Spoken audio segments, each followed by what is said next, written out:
Myself Dr. Swati Sharma. I am Associate Professor in Botany in Government College Jaipur.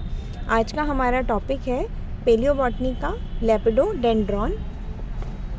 लेपिडोडेंड्रॉन के को classify किया है class Lycopsida, order लेपिडोडेंड्रेल्स और family लेपिडोडेंड्रेसी. इसकी 200 स्पीशीज़ नोन है. टेरिडोफिटिक प्लांट्स में, फॉसिल प्लांट्स में ये एक इम्पॉर्टेंट प्लांट है और ये कार्बोनिफेरस पीरियड में इसके जाइंट ट्रीज़ मिलते हैं, मतलब बहुत बड़े बड़े ट्रीज़ की फॉर्म में ये प्रेजेंट थे.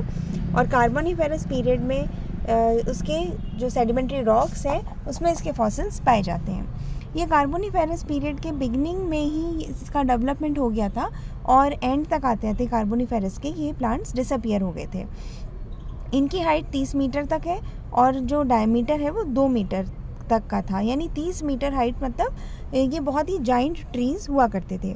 इसका जो मेन ट्रंक होता था वो अनब्रांच्ड रहता था, लेकिन उसके टॉप पर ब्रांचिंग प्रोफ्यूजली ब्रांच्ड होता था और क्राउन ऑफ ब्रांचेस प्रेजेंट होती थी. और ये जो टॉप पर होती थी ब्रांचेस, इसकी वजह से इसमें जो नीचे जो पार्ट था जहाँ पर कि लीव्स और ब्रांचेस शेड हो जाती थी, वहाँ पे स्कार्स प्रेजेंट होते थे, उनके मार्क्स प्रेजेंट रहते थे. ये कई सारे फॉर्म जेनेरा में स्टडी किया जाता है. जैसे कि हम जानते हैं कि फॉसिल रिकॉर्ड जो हमें मिलता है वो कई जगहों पर अलग अलग पार्ट्स का मिलता है. ऐसा कम होता है कि एक पूरा की पूरा प्लांट फॉसिलाइज हो गया और हमने उसको स्टडी किया, लेकिन ऐसा हो सकता है कि हमने उसकी रूट कहीं स्टडी करी, लीफ कहीं स्टडी करी, लीफ अलग पार्ट मिला, तो उन सबको अलग अलग नाम दे दिए जाते हैं. तो उस हिसाब से ये कई सारे फॉर्म जेनेरा में स्टडी किया जाता है. जैसे इसकी रूट्स हैं उसको स्टिग्मेरिया नाम दिया गया, स्टेम को लेपिडोडेंड्रॉन, लीव्स को लेपिडोफिलम, कोन्स को लेपिडोस्ट्रोबस एंड लेपिडोकार्पोन का नाम दिया गया. तो इस प्रकार से जब ये अलग अलग पार्ट्स हम पढ़ते हैं तो अलग अलग नाम से हम पढ़ते हैं. ये लेपिडोडेंड्रॉन का ट्री है जिसमें कि बेस में स्टिग्मेरियन रूट्स पाई जाती हैं और ये इसकी हाइट बहुत ज़्यादा है, 30 मीटर हाइट बहुत ज़्यादा हाइट का है. और ये क्राउन इसमें ब्रांचेस का प्रेजेंट है, मतलब ये लोअर पार्ट तो इसका अनब्रांच्ड है और जो अपर पार्ट है वो प्रोफ्यूजली ब्रांच्ड है. ट्रीज़ जो है अपर पार्ट में प्रोफ्यूजली ब्रांच्ड हैं. इसकी जो रूट्स होती हैं इसको स्टिग्मेरियन बेस कहा जाता है. ये डाइकोटोमसली डिवाइडेड होती हैं, dichotomously 4 to 5 times dichotomously divided होती हैं और इसको राइजोफेजेस कहा जाता है. और ये और फर्दर डिवाइड हो जाती थी डाइकोटोमसली और फाइनल ब्रांचेस बनाती थी और उनको कहते थे स्टिग्मेरियन रूटलेट्स. इसको हम ये कहते हैं स्टिग्मेरियन रूटलेट्स. इंटरनल स्ट्रक्चर जो था वो रूट का वो एपिडर्मिस, कॉर्टेक्स और स्टील 3 में डिवाइडेड था. एपिडर्मिस थोड़े समय के लिए रहती थी और पेरिडर्म का निर्माण हो जाता था. कॉर्टेक्स में 3 रीजन्स होते थे, outer, middle and inner cortex. जो स्टील थी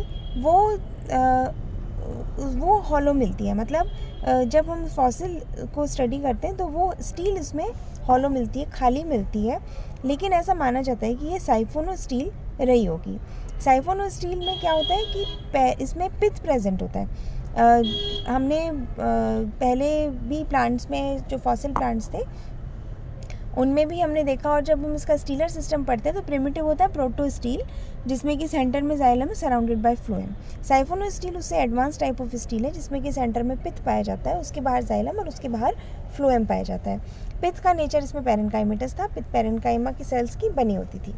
स्टेम जो था वो बहुत ही स्टाउट था, क्योंकि ये काफ़ी लंबा और चौड़ा स्टेम, मोटा तना इसका होता था.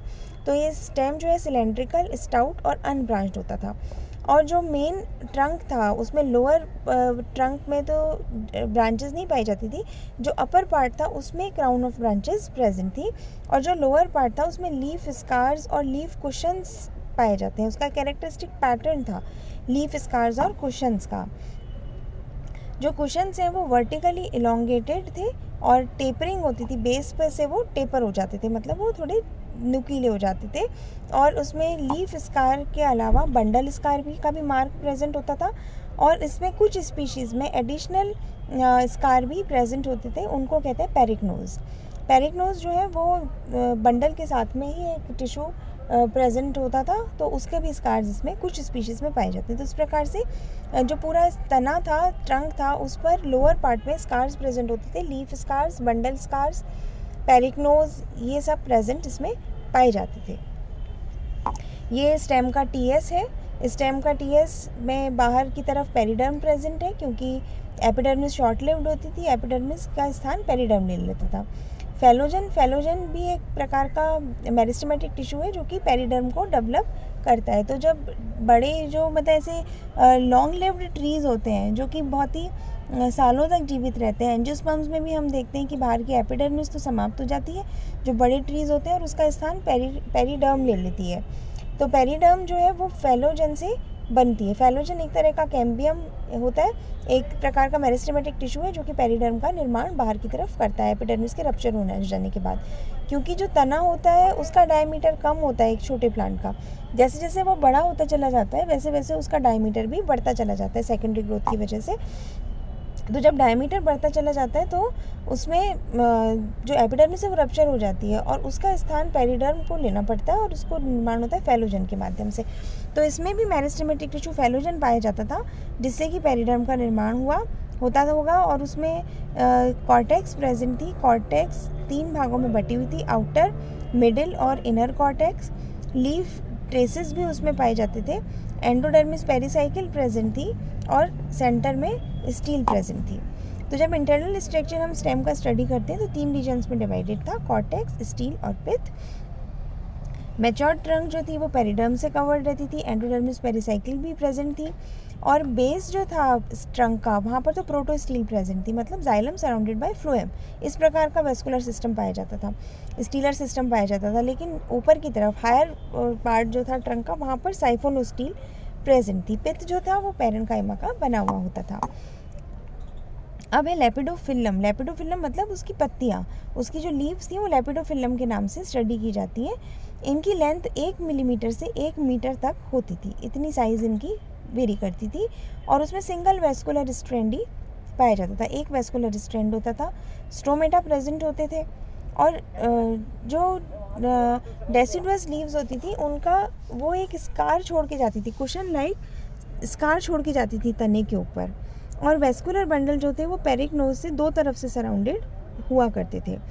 ये पेरिकनोज जो था ये पैरेन्काइमा की सेल्स का बना होता था और वेस्कुलर बंडल के साथ पैरेलली रन करता था कुछ डिस्टेंस तक, और उसके बाद में मीज़ोफिल पैरेन्काइमा में मिल जाता था। वो जो पत्ती का मीज़ोफिल पैरेन्काइमा होता था उसके साथ में वो मिल जाता था। ये एयर एक्सचेंज के लिए हेल्पफुल होता था। और जब हम इसका टीएस का स्टडी करते हैं लीफ का तो वो सर्कुलर या ट्रायंगुलर शेप का दिखाई देता है। तो इस तरह से पत्ती जो है एपिडर्मिस मीज़ोफिल में डिवाइडेड होती थी और स्ट्रोमेटा भी पाए जाते थे। मीज़ोफिल सेल्स बहुत लूजली अरेंज्ड होती थी और कुछ सेल्स पेलिसेड के समान भी होती थी और जाइलम और फ्लोएम दोनों ही पाए जाते थे पत्तियों में। Next is reproduction. जब इसका रिप्रोडक्टिव पार्ट को हम लेपिडोस्ट्रोबस और लेपिडोकार्पॉन के नाम से हम स्टडी करते हैं और ये ब्रांचेस के एपेक्स पर प्रेजेंट होता था। ब्रांचेस केवल ऊपर प्रेजेंट होती थी और उनके एपेक्स पर रिप्रोडक्टिव पार्ट्स प्रेजेंट होते थे। सेंटर में एक एक्सिस होती थी जिसमें कि स्पाइरली अरेंज्ड लीव्स होती थी। माइक्रोस्पोरोफिल्स होती थी, मैक्सिमम ज़्यादा नंबर तो माइक्रोस्पोरोफिल्स का होता था। माइक्रोस्पोरोफिल्स पे माइक्रोस्पोरेंजियम प्रेजेंट थे और माइक्रोस्पोरेंजियम में बहुत सारे माइक्रोस्पोर्स पाए जाते थे। बेस पर उसके मेगास्पोरोफिल्स प्रेजेंट होती थी और ये जो था वो एडवांस्ड सीड हैबिट जो है शो करता था, क्योंकि हेटेरोस्पोरी होना भी एक एडवांस्ड कैरेक्टर है। होमोस्पोरस प्लांट्स भी होते हैं टेरिडोफाइट्स के और हेटेरोस्पोरस भी होते हैं। तो हेटेरोस्पोरी जो है वो एक एडवांस्ड कैरेक्टर है।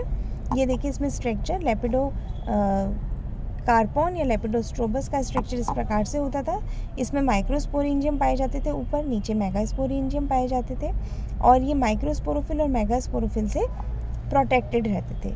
लोअर पार्ट में मेगास्पोरेंजियम और ऊपर के पार्ट में माइक्रोस्पोरेंजियम। माइक्रोस्पोरेंजियम का नंबर ज़्यादा होता था। जो मेगास्पोरेंजियम थे वो मेगास्पोरोफिल से अटैच्ड रहते थे और इसमें जो 4 आप डायग्राम में देख रहे हो मेगास्पोर्स, ये मेगास्पोर्स में से सिर्फ एक ही फंक्शनल होता था, बाकी के 3 नॉन फंक्शनल होते थे। ये एक एडवांस्ड फीचर है कि एक का फंक्शनल होना और बाकी का नॉन फंक्शनल हो जाना। और कंप्रेशन के माध्यम से जो भी हमको फॉसिल्स मिलते हैं उसमें कंप्रेशन फॉसिल्स जो हम स्टडी करते हैं उनमें सबसे एडवांस्ड जीनस था टेरिडोफाइटा का। जो मेगास्पोरेंजियम था वो पूरी तरह से स्पोरोफिल से कवर्ड रहता था। केवल एक जगह पर एक स्लिट सी ओपनिंग होती थी जिसको कि माइक्रोपाइल से कंपेयर किया जा सकता है। और इम्पॉर्टेंट फीचर जो है लेपिडोकार्पन का, presence of single functional megaspore, 3 non functional और एक ही फंक्शनल मेगास्पोर हुआ करता था। ये मैच्योर होता था और वो स्ट्रोबाइलस में ही रहता था, शेड नहीं होता था, उससे वहीं पर ही जाकर के वहीं पर ही मैच्योर होता था मेगास्पोर भी। तो इस प्रकार से जो लेपिडोकार्पन की जो स्पोरोफिल होती थी वो उसमें स्पोरेंजियम होता था, स्पोरेंजियम में मेगास्पोर प्रेजेंट होता था और गैमेटोफाइट का डेवलपमेंट भी वही हो जाता था। तो ये जो कैरेक्टर्स हैं वो जिम्नोस्पर्म से मिलते जुलते हैं, जिम्नोस्पर्म के ओव्यूल से मिलते जुलते कैरेक्टर्स हैं कि उसका शेड नहीं होना मेगास्पोर का, गैमेटोफाइट में कन्वर्ट हो जाना।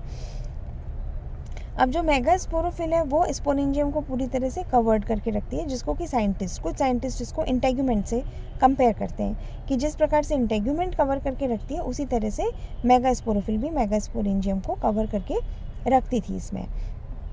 और मेगास्पोरेंजियम जो था वो न्यूसिलस से के समान मानते हैं, मतलब मेगास्पोरोफिल को तो कंपेयर करते हैं इंटेग्यूमेंट से, और जो मेगास्पोरेंजियम था उसको न्यूसिलस से कंपेयर किया जाता है। लेकिन इसमें एम्ब्रियो फॉर्मेशन नहीं देखा गया और इसमें उसको एक तरह से सीड मान लिया कि भाई ये सीड जिस तरह से शेड नहीं होता उसी तरीके से सीड की फॉर्म में ही इसमें ये प्रेजेंट था कुछ साइंटिस्ट। लेकिन कुछ साइंटिस्ट कहते हैं कि इसमें सीड जैसा स्ट्रक्चर तो होता है लेकिन इसको हम सीड नहीं मान सकते क्योंकि इसमें ट्रू इंटेग्यूमेंट नहीं पाई जाती थी। ये मेगास्पोरोफिली ट्रू इंटेग्यूमेंट इसमें एब्सेंट होती है। इसके अलावा जो स्पोरेंजियम है वो वास्तव में डेहिस होता है, मतलब ये ब्रेक होता है और ये बताता है कि वो एक सीड नहीं है। तो जैसे मेगास्पोरेंजियम है उसका डेहिसेंस होता है और फिर मेगास्पोर लिबरेट होता है। So this is all about lepidodendron और इसके अलग अलग पार्ट्स को अलग अलग फॉर्म जेनरा की इसमें हम स्टडी करते हैं। तो अगर किसी का भी लेपिडोफिलम या लेपिडोकार्पन के बारे में भी पूछा जाता है तो उसमें हमें ये है कि वो उसी का ही फॉर्म जेनरा है, अलग अलग पार्ट्स को ही ये नाम लेपिडोडेंड्रॉन के दे दिए गए हैं। Thank you.